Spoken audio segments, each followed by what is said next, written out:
Hello everybody out there watching on YouTube, and welcome to the 22nd race of Season 7 of the NNSCRA Marvel Studios Cup Series. I am Levi McIntyre, the voice of the NNSCRA Marvel Studios Cup Series, here to welcome you to the Peak Performance 500 at Twin Ring Motegi. Yes, we're going all the way to Japan for this race. We're at Twin Ring Motegi, track that's a little over a mile and a half long. However, it's kind of in the shape of a track similar to Darlington, where it's the egg shape, but it also is slower in corners, so it's going to take them a little bit longer than a standard mile-and-a-half track to complete a lap, hence why it's only a 30-lap event. But before we get into everything, here's a recap of the point standings after our previous race at Michigan, I believe. Jesse Turner took the points lead back and leads by 4 points over Matt McIntyre. So after he had a rough day at Dover, he came back, took the points lead back after Michigan. As you are seeing the starting lineup for this race, Joshua Sekuli getting his second pole this season, really trying to end his career in this series on a high note, and start next to him is Henry Sanford, who was the highest qualified rookie in qualifying. But with that being said, let's get the command to fire engines for the Peak Performance 500 here at Twin Ring Motegi.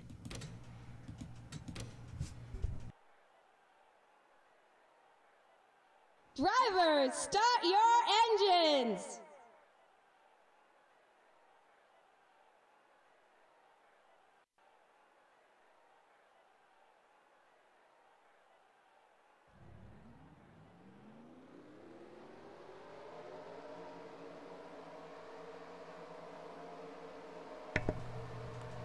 So, as I can tell for the rest of the top 10 in the lineup, row 2 is Joey Parkhill, Seth Cole, row 3, Clint Spillman, Kyle Matthews, row 4, Jay Jefferson, Jordan Forbes, and then row 5, Cole Baker and Dylan Young. But yeah, this is a first time ever we've gone to a Japanese track on this YouTube channel in NR 2003 history. And I've done some testing with this track, and from what I gathered, the bottom lane is where you want to be, but if you're up at the front, clean air will be a factor. It's just all going to depend on off-throttle time, how well drivers can get on and off the throttle in the corners, how to use the brakes, and how to time their moves. And also keep in mind, pit frequency is at 3x for this race, so we might see multiple pit stops here at Twin Ring Motegi. So a lot of different unknowns here at this racetrack, and we're about to see how it all turns out. Pace car into pit road. Ladies and gentlemen, you know what that means. Correct. It's time to boogity boogity boogity go racing.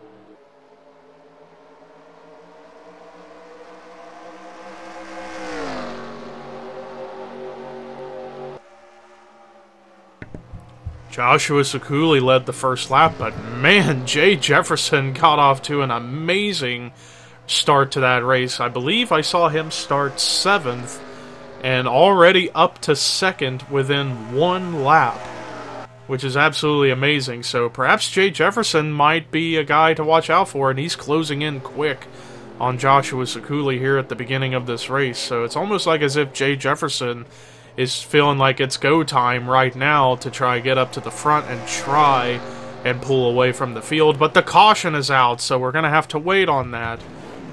Oh, and we got a multi-car accident. It looks like Melissa Alexander was in it, Benjamin Miles, Jake Rogers, Carson Gum with damage.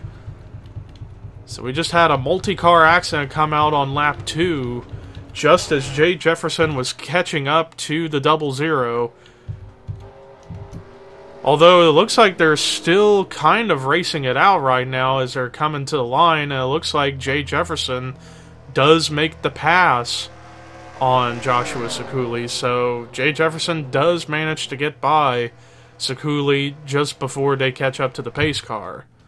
So good timing on the part of Jay Jefferson right there. But we are under caution for the first time today here at Twin Ring Motegi. Let's go ahead and see what did bring out the caution for the first time here in Japan. So it looks like it was 3 wide between Cole Deaver, Carson Gum, and Jake Rogers, and it looks like Carson Gum gets a little bit tight off of turn 4 and then slides up, then comes down into Jake Rogers, and man, they both hit the inside wall pretty hard, especially Carson. You can see that black smoke coming out. Then back up the racetrack he goes. He actually gets into Zachary Fitzwater, then he slammed the outside wall hard into Melissa Alexander, down into Benjamin Miles. Jake Rogers ends up getting more damage as a result of all this chaos.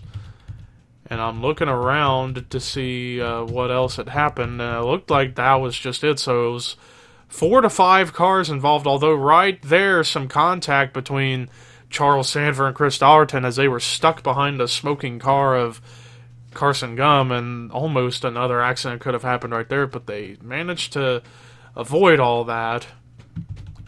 But yeah, the 2 drivers that are definitely probably going to be done. Well, Melissa Alexander might still be able to keep going, but I feel she's going to be very much off the pace. But let's take a look at how this starts one more time. As there you see Carson, he just gets really, really tight off of turn 4 up into Cole Deaver, manages to get off him, but then down into Jake Rogers, into the inside wall hard, especially for Carson, as you see the black smoke coming out. Back up the track, gets into Zachary Fitzwater, and then hard into the outside wall and in front of Melissa Alexander, then down into Benjamin Miles, down into Jake Rogers again. So, tough for all of them, but let's see if Zachary Fitzwater, yeah, he somehow manages to save his car after he nearly got turned. Let's watch how he manages to get through without any other issues. So yeah, right there, and even Caleb Kilburn gets a tiny piece of it, and it looks like Zachary Fitzwater, yeah, just gets sideways, but manages to keep it away from the inside wall and keep on going. But let's go ahead and take you to the restart here at Twin Ring Motegi. So as a result of that first caution, 2 drivers are officially out of the race, and they are Carson Gum and Melissa Alexander. So 2 guaranteed bottom 5 drivers for the week. So tough break for both of them, but we got to move on. So the field as it stands right now, as we're coming into 23 laps to go on the restart here, Jay Jefferson is currently your race leader. 2nd is Joshua Sekuli. 3rd is Joey Parkhill. 4th is Clint Spillman. 5th, Julia Katrine. 6th is Henry Sanford. 7th, Cole Baker. 8th, Kyle Matthews. 9th, Seth Cole. 10th, Matt McIntyre. 11th, James Shelley. 12th, Dylan Young. 13th, Michael Norman. 14th, Rafael Leduc. 15th, Jordan Forbes. 16th, Jesse Turner.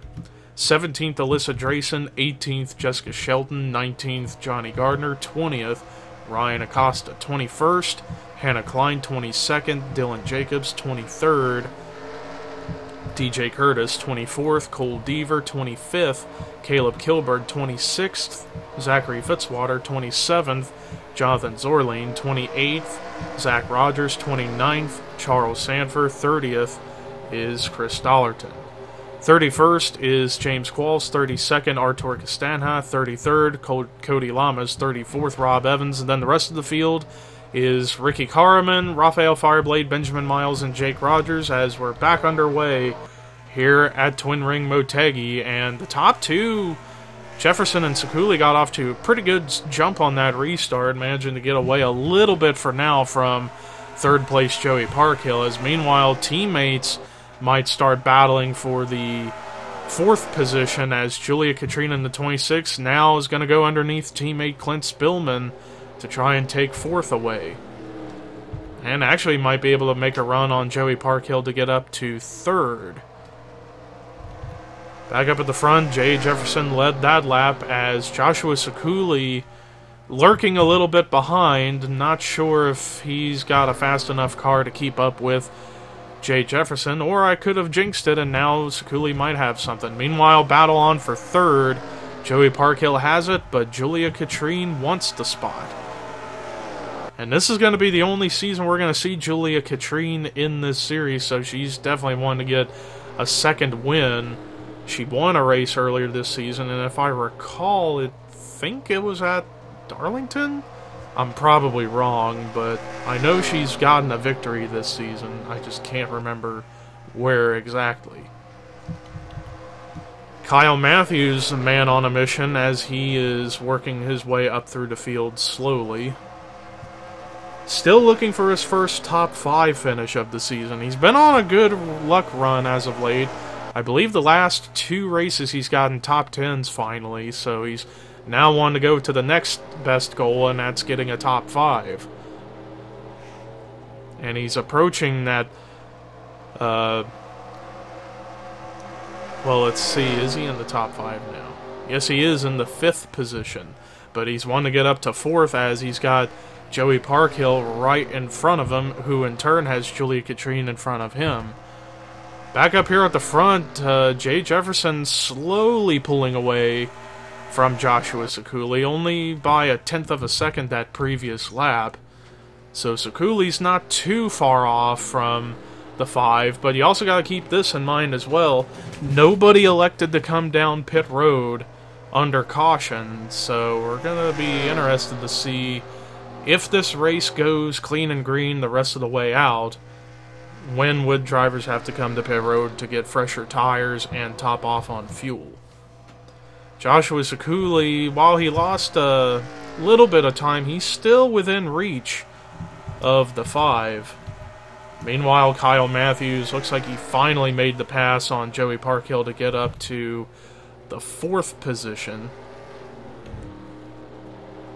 Julia Katrine trying to pull away from everybody behind her and focus on trying to reel in the 2 in front of her, and according to scoring, she's actually losing time, and even Sekuli lost 0.03 of a second that last lap. So Jay Jefferson, like I said, I saw him on the start of the race, started 7th, and in one lap got up to 2nd, and then when the caution came out, he made a good pass to get around Sekuli to take the lead, and he's been up here at the front ever since.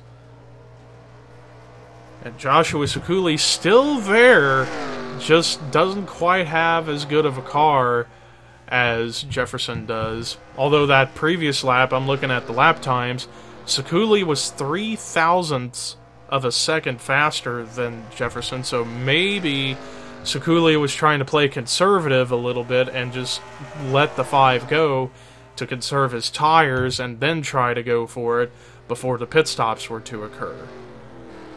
But I got a feeling if they make it around another lap or 2, they'll be able to make it on fuel. No doubt about it. 16 laps to go here at Twin Ring Motegi. That time, Jefferson was faster than Sekuli. Meanwhile, Julia Katrine now under fire from Kyle Matthews. Matthews showing that he's got a pretty fast car, and he's going to have to hope for either a quick caution or to really have his pit crew come in a big way whenever they pit, and then he can maybe try and run down the top 2 as he's about to make the pass on Julia Katrine for 3rd. And he clears her, so now let's see the difference between the top 3. And it looks like Matthews was faster than both Sekuli and Jefferson, so not by much, but we'll see if Matthews can close in a little bit before they have to come to pit road or not. Because that's going to be a big difference maker whenever they come to pit road, as now that we're past halfway, we're guaranteed that everybody, when they do come to pit road, will make it on fuel. Meanwhile, I'm looking back here, and Benjamin Miles is the one who's really off the pace. Cole Deaver, I don't know why he's back here. Well, actually, it looks like perhaps, despite damage and hitting the inside wall pretty hard, Jake Rogers appears to be up to speed, as he's racing back here in the back with Cole Deaver and company. That's kind of a pleasant surprise if I've ever seen one. So I'm looking at the difference between the front stretch and the back stretch. The fastest the drivers can go on the front stretch would be up to around 170. On the back stretch, it's about 180 when they enter the corners, from what I can tell. Kyle Matthews, actually, that previous lap, actually lost a little bit of time, so I feel like maybe he might have used up all of his stuff when trying to pass Julia Katrine to get up to the 3rd spot, but if we get pit stops here at any moment, we'll see what happens. But meanwhile, Jay Jefferson, ever since taking the lead, nobody has passed him, and I think he's about to clinch the most laps led bonus points, as he's led about half of this race. Joshua Sakuli, he's still able to keep up. It's just a matter of trying to figure out what to do to reel in the 5 to make the pass to get the lead back. But Jay Jefferson, actually, this season has been kind of a renaissance season for him. He's actually gotten 2 wins to his credit, and he's actually looking for his 3rd win to tie Melissa Alexander and Zachary Fitzwater at the most wins this season. And pit stops have started, as a lot of the drivers from the back of the field have come to pit road first. So at any given moment, the front runners are coming into pit road to top off on gas. Now it's going to be a matter of getting through the pit stop traffic and having a fast enough pit stop and coming out ahead. Those are going to be the key factors, especially for the leaders whenever they come into pit road. And here they come. Jefferson is in. Sakuli, looks like everybody in the top 5 is coming in. Jonathan Zorline going to stay out an extra lap. Same with Caleb Kilburn. Although they might have come into pit road earlier, I'm not sure. I think they did come into pit road earlier, so never mind on that. As I'm trying to look for Sakuli and trying to find none of the pit cameras seem to be working. Although spectator cameras, alright, so we're going to see who comes out first. Sakuli actually came out first. Jefferson actually lost 2 spots on pit road. That is huge. Sakuli got out first, luckily because he had that open pit stall at the very end of pit road because he started on the pole. Kyle Matthews up to 2nd. Jefferson back to 3rd. Then Julia Katrine 4th. And then Joey Parkhill in 5th, and there's a few lap cars in between as well, so definitely a big shakeup. And now, oh, wait a minute, they have to come back in. Pretty much most of the top 5 came back into pit road. I'm not sure what's going on, but Parkhill and Sakuli staying out another lap. I don't know if something went wrong with Matthews and Jefferson and those guys, but man, that really shook up this race. But we need to keep an eye out on Sakuli, see if he has to come back in or not. I would be shocked if he did. No, he's not coming in. But Joey Parkhill, who's 2nd, he's not coming in either. Man, that is such a terrible turn of events for a lot of drivers who were in the top 5 all race long. Especially Jay Jefferson, who led the most laps so far today.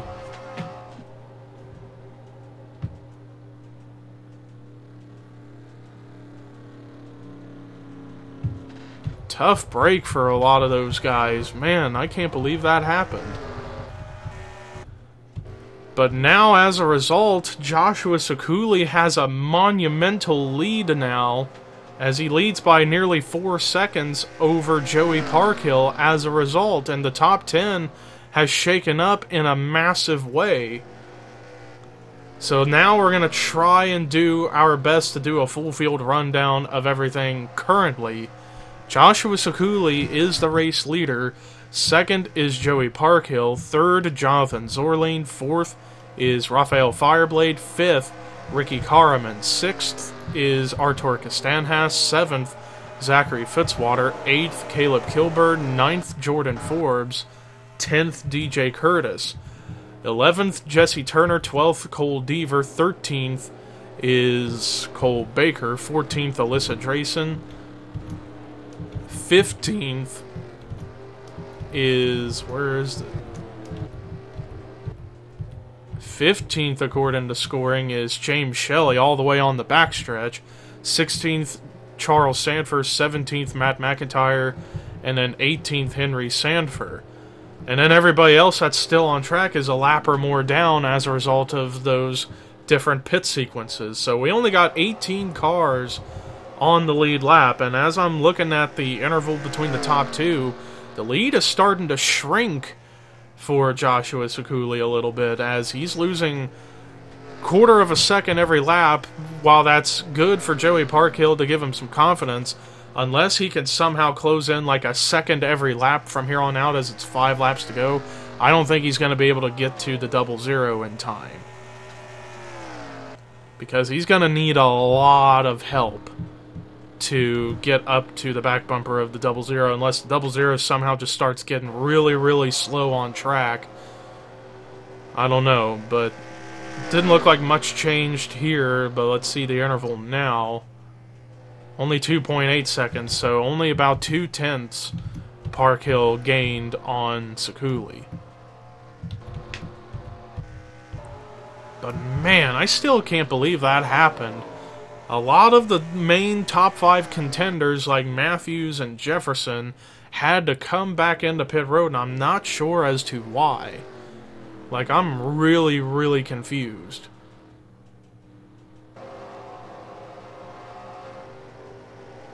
And we're coming to 3 laps to go. It's 3 to go now here at Twin Ring Motegi, and the margin up at the front. Now 2.4 seconds, so almost a half a second. Parkhill was able to close in, but I just don't think it's going to be enough. Unless something really happens to Sekuli, I just don't see anybody passing him. And heck, I'm even looking back at Parkhill, and he's even got the lap car of Michael Norman on his trail trying to get around him. So Parkhill not only trying to close in on the 00, but trying to hold off Michael Norman. And although this time it looked like the margin closed in quite a bit, 2 laps to go, it's 2 seconds back, I still just don't think it's going to be enough. Unless if Sekuli gets up to the back bumper of the lap car of Chris Dollarton and Dollarton holds him up, I don't know. But back here I see Norman trying to pass Parkhill, and Parkhill does let him go, which was smart, but I think that's going to put the final nail in the coffin for this race for Parkhill. And the white flag is going to be out. White flag here at Twin Ring Motegi for Joshua Sekuli, and the margin now about 1.8 seconds. So unless something really drastic happens, I don't see anybody beating Sekuli for this race now.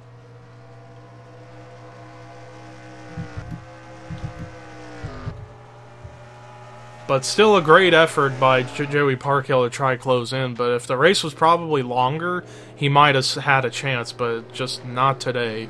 As we're getting ready to come off of turn number 4 for the final time, checkered flag is getting ready to wave for the Peak Performance 500. Joey Parkhill gets his 2nd win of the season.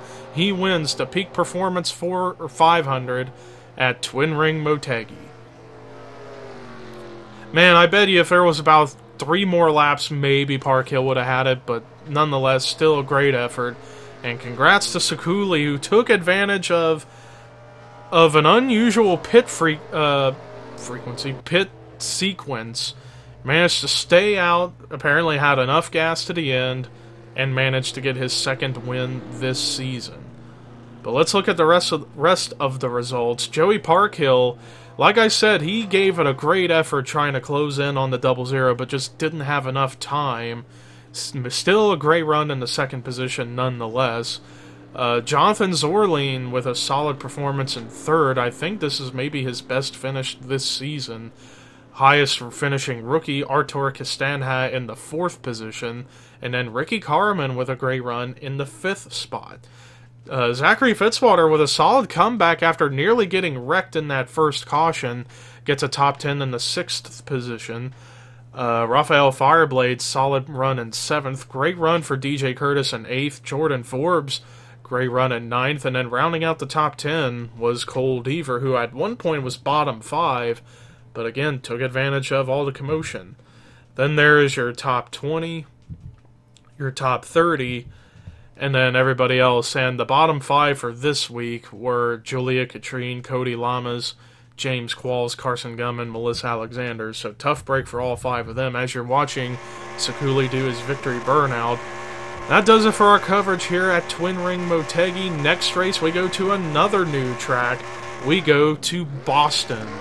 That's going to be interesting. But until then, here are your results, rookie points, and regular points heading into Boston. And this is Levi McIntyre signing off.